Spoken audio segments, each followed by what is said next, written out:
Hello friends, this is Kailash Chandra, Volume 2, Transcription number 31 at the speed of 90 words per minute. 3, 2, 1, start. Madam Deputy Chairman, the main question for consideration of this House is whether the increase in the passenger fares and in the freights that has been proposed by the Railway Minister should have the support of this House or not.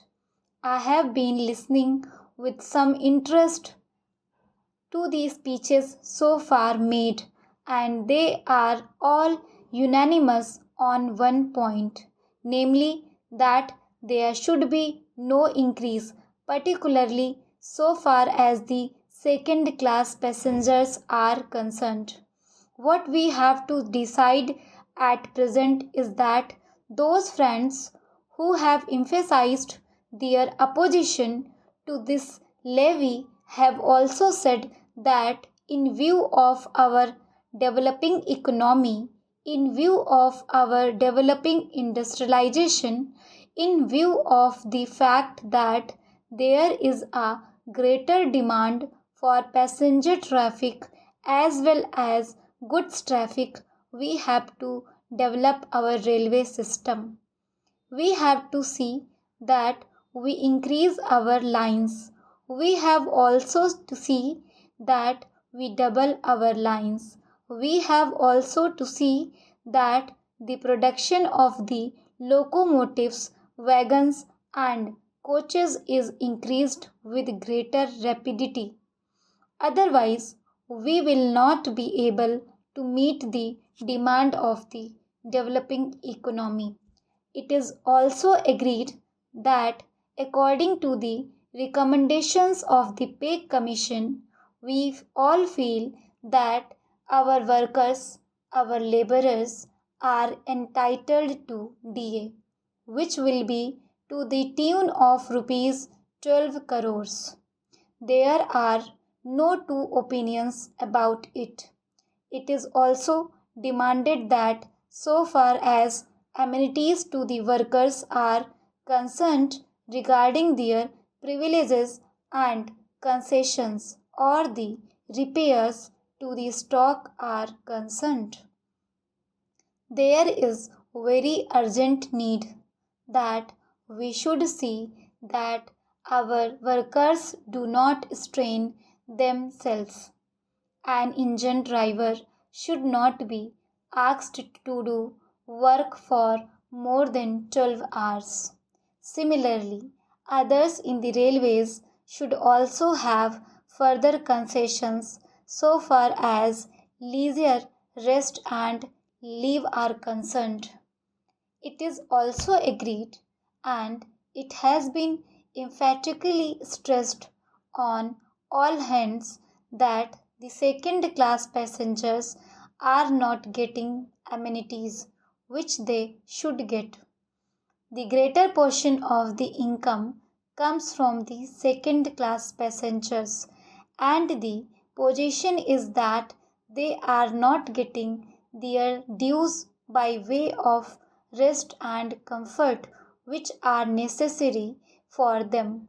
I appreciate that effort is being made, that so far as sleeping accommodation and provision of fans to the second class passengers are concerned, something is being done. But this does not touch even the fringe of the problem, and when we see the second class passengers huddled together like cattle, not even having sufficient air to breathe in, we feel that there is something seriously wrong with our railway administration. We have also to see that the shortage that we had about the supply of wagons to the coal mines and to our steel industry is not there. Madam It is a strange chain of events that the minister who was in charge of steel and who gave statements in a way implying that the railways are not doing their part well, is now saddled with that responsibility, and I am sure he must feel double responsibility because he knows how the industry has suffered or was likely to suffer. As the Minister of Steel, he charged the Railway Ministry of not doing things which should have been done. So now these are the problems that we have to meet, and the question arises how to meet them. I quite understand that there could be some economy affected in administration. I could also understand that by tightening the administration and seeing that there is not much of ticketless travel, we could improve the position.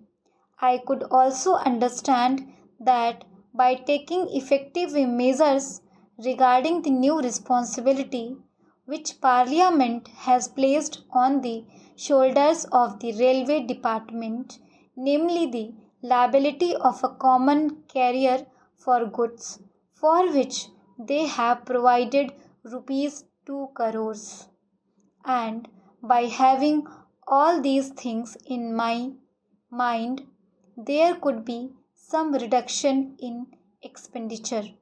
But I do not think that reduction would be of a value sufficient to meet the increasing demands of the railways. That is the problem. It is true that it will be hard to increase any fare. It would be hard to increase any freight. We do realize and we do appreciate it. And as representatives of the people, we do feel every day that our people are being taxed more and more. As regards freight, madam, my own view is that so far as food articles are concerned, this proposal should be modified just as there has been a modification in the case of giving encouragement for exports and in certain other respects.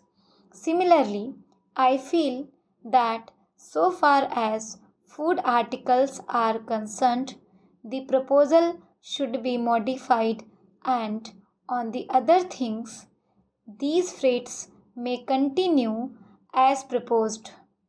In this way, the danger that has been pointed out by honorable members, and to a certain extent correctly, that if the prices of food articles go up, that would create difficulty, would be avoided. Full stop. Thank you.